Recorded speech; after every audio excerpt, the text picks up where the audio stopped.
He says, I show up at work, I pick up the phone, I make calls, kind of figure out how things are going, and I sort of feel my way through it. Well, you get that sense with Elon Musk. One day he says Elon's in charge. The next day his cabinet members call up and they're upset. So he goes, Elon's not in charge. He says it said the union Elon's in charge. Now he says Elon's not in charge, that it's the cabinet members that are not in charge. It bounces back and forth, but there are, of course, real consequences to that, especially for those people that are taking these cases to the courts.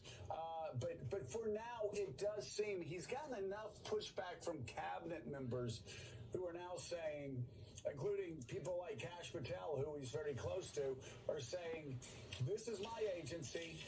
I don't need this guy with a chainsaw telling me who's going to work for me and who's not going to work for me and how I'm going to reorganize my own bureaucracy. For the first time, President Trump may be reining in Elon Musk. Just hours ago, the president convening his cabinet secretaries and Musk at the White House to send this message. The cabinet secretaries have power over who gets fired inside their agencies. Trump writing on his Truth Social platform that the secretaries, quote, can be very precise as to who will remain and who will go. Trump also writing that government cuts should be made with a scalpel, not with a hatchet. Which one of those implements might this chainsaw more resemble? Top 10% of Americans are 40 or 50% of consumption, and that is an unstable equilibrium. The bottom 50% of working Americans have gotten killed.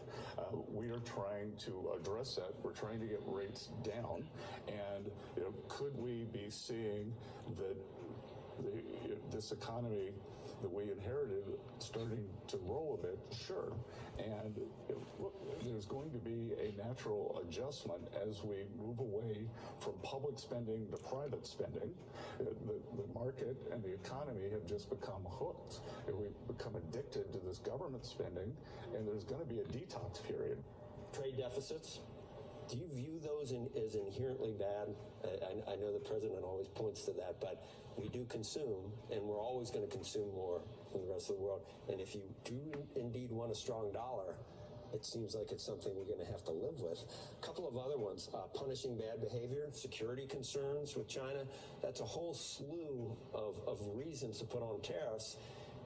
And it just, at this point, I guess critics would say it looks a little haphazard, the way they go on, they come off. We talk to Mexico and Canada. Okay, we talk to the automakers. They don't want us to do it, so we're not going to do it. It just seems like it's being levied in a somewhat haphazard way.